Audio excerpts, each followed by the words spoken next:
Party तोड़कर सरकार तो बना ली, लेकिन चली कितने साल? 2.5 साल, 3 साल।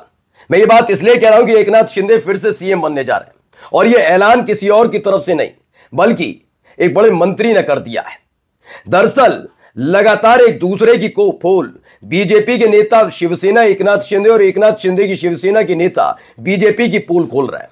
करोड़ों का खेला हुआ था, खरीद फरोख्त हुई थी, इस तरह के गंभीर आरोप लगाए जा रहे हैं। कल तक बहुत शराफत की मूर्ति बनने वाली बीजेपी के नेताओं का चाल चरित्र चेहरा अब खुलकर सामने आने लगा है। इन सब के बीच दावा यह है कि एकनाथ शिंदे फिर से सीएम बनेंगे। 50 करोड़ वाली डील जैसे ही खुली है, महाराष्ट्र का सियासी गलियारा गर्मा गया है। मैंने एक दिन पहले ही आपको बताया था, ये कर्नाटक में जो नाटक वाला खेला इस देश की गोदी मीडिया कर रही है, वो इसीलिए जिससे महाराष्ट्र में चल रही रसाकसी और आरोप प्रत्यारोप और तनाव और दरार के बीच उस पर पर्दा डाल दिया जाए, क्योंकि बीजेपी के लिए सत्ता में बने रहना बहुत ज्यादा जरूरी है। महाराष्ट्र में मुंबई आर्थिक राजधानी कही जाती है और कितने इनके सरकारी धन्ना सेठ हैं जो मुंबई में विराजमान है। उनको कवच देने के लिए महाराष्ट्र की सत्ता, महाराष्ट्र की कमान अपने हाथ में रखनी होगी। लेकिन क्या अब यह संभव हो पाएगा? क्योंकि आज बहुत बड़ी खबर निकली है, एकनाथ शिंदे पूरी तरह से बागी हो चुके हैं और हालात ये पैदा हो गए कि भारतीय जनता पार्टी कितने दिनों तक सत्ता में रहेगी, ये देखना होगा। नमस्कार, मैं हूं प्रज्वल गौतम और आप देख रहे हैं टाइम्स एक्सप्रेस। अभी थोड़े दिन पहले तक बात सिर्फ ये चल रही थी कि शिवसेना के नेताओं को तोड़ा जा रहा है। देवेंद्र फडणवीस ने कहा अब ऐसा नहीं होगा। बीजेपी के जो प्रदेश अध्यक्ष हैं महाराष्ट्र के, उन्होंने कहा ऐसा नहीं होगा। उन्होंने कहा आप पर हमें भरोसा ही नहीं। अमित शाह से मुलाकात कराए। खबर यह थी कि अमित शाह ने भी इस बात का भरोसा दिया कि अब ऐसा कुछ नहीं होगा। लौटे थे, ठीक ठाक करने की कोशिश हो रही थी। इन सब के बीच फिर एक खबर आ गई। खबर यह कि एकनाथ शिंदे ने शरद पवार वाली एनसीपी से लोकल बॉडी जो 2 दिसंबर को वोटिंग है उसमें गठबंधन कर लिया। खबर यह भी निकल कर आई कि बीजेपी के खिलाफ एकनाथ शिंदे की शिवसेना के प्रत्याशी उतार दिए गए। खबर उसके बाद यह निकल कर आने लगी कि तनाव चरम पर पहुंच चुका है। पहले एकनाथ शिंदे ने एक बयान दिया, अहंकार रावण का नहीं रहा, लंका जल गई थी उसकी। इसके जवाब में देवेंद्र फडणवीस ने जवाब दे दिया किसको? एकनाथ शिंदे को। कुल मिलाकर खेल बहुत पेचीदा हो चला है। अजित पवार अलग अपने खेल में है। या क्या भारतीय जनता पार्टी वाकई सत्ता में रह पाएगी? इसका जवाब आज आपको मिलने जा रहा है इस खबर के जरिए, क्योंकि हालत बहुत ज्यादा खराब है। 132 विधायकों वाली बीजेपी कितने दिन सत्ता में रहेगी ये देखना होगा। लेकिन फिलहाल सबसे पहले यह खबर देखिए। खबर निकल कर आई कि एकनाथ शिंदे फिर बनेंगे सीएम। बीजेपी से अनबन के बीच मंत्री का बड़ा दावा। एक मंत्री है महाराष्ट्र के, उन्होंने दावा कर दिया कि एकनाथ शिंदे फिर से सीएम बनेंगे। यह दावा कहां से किया, क्या कहा गया, पहले सुनिए।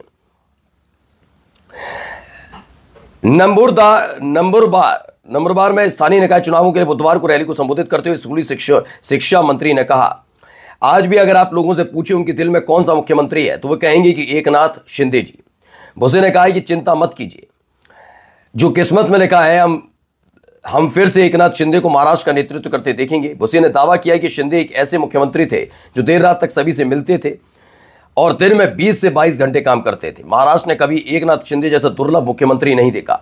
उप मुख्यमंत्री अजित पवार भी कह चुके हैं कि राज्य ने कभी ऐसा मुख्यमंत्री नहीं देखा जिसने इतनी सारी अहम मंजूरियां दी हैं। यह बात निकलकर सामने आई। अब हो क्या रहा है? यहां पर खेल चल रहा है, खरीद फरोख्त का आरोप लग रहा है। आप याद करिएगा जब शिवसेना टूट रही थी, मेन शिवसेना, ये शिवसेना मेन तो है नहीं, उद्धव ठाकरे वाली, बाला साहब ठाकरे वाली, आपकी भी भावनाएं आत्मा हो इसलिए कह देता हूं बाला साहब ठाकरे वाली, ठीक है। जब वो टूट रही थी और एकनाथ शिंदे उनका नेतृत्व कर रहे थे बागी विधायकों का, तब किसी और ने शरण नहीं दी थी। वो सारे के सारे विधायक बीजेपी शासित राज्य में जाकर रुके थे। तभी देवेंद्र फडणवीस से पूछा था क्या एकनाथ शिंदे आपके साथ आते हैं तो सरकार बनाएंगे? एकनाथ शिंदे उस दौरान बड़ी नैतिकताओं की दुहाई दे रहे थे, ना हम तो ऐसा कभी नहीं करेंगे, जबकि सारा खेल बीजेपी की तरफ से हो रहा था। अब जब साथ छूटने की बारी आ रही है तो बीजेपी वही करती आ रही है, वही कर रही है जो करने का उसको काम है, जो उसका चरित्र है। यानी अब पोल खोलने लगे हैं कि इसमें इतना बिका, वो इतने में बिका था, वो इतने में बिका था। सवाल यह है कि क्या ऐसे ही खरीद फरोख्त बीजेपी भी करती है? क्योंकि गंभीर आरोप लगे। एक तरफ एकनाथ शिंदे को फिर से मुख्यमंत्री बनाने के लिए तैयारी चल रही है, तो दूसरी तरफ आरोप क्या है? बहुत गंभीर आरोप है। जरा देखिए, शिंदे गुट के विधायक ने लिए थे 50 करोड़। महाराष्ट्र में बीजेपी एमएलए ने लगाया सनसनीखेज आरोप।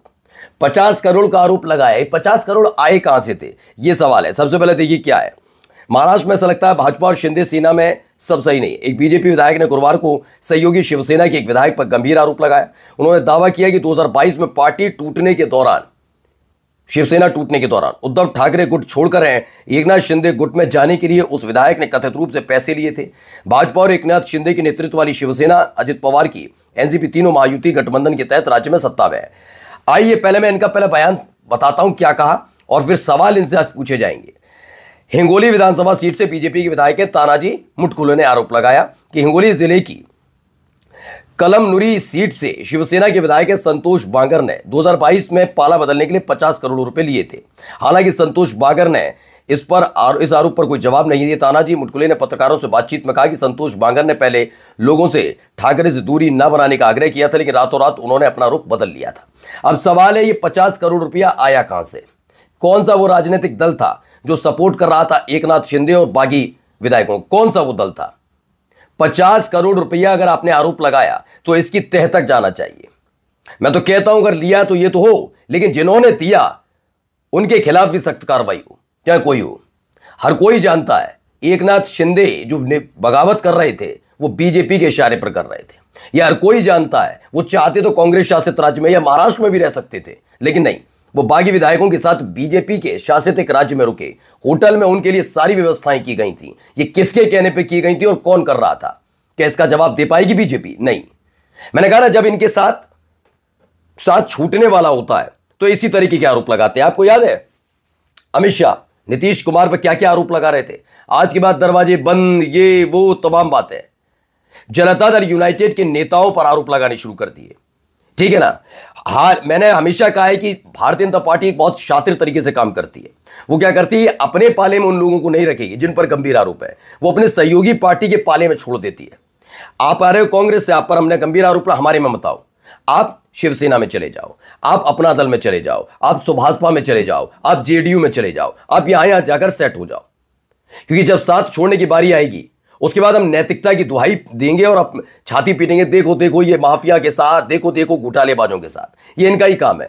जबकि घोटालेबाजों से लेकर माफिया तक को दूसरी पार्टियों में सेट करने का काम बीजेपी करती है।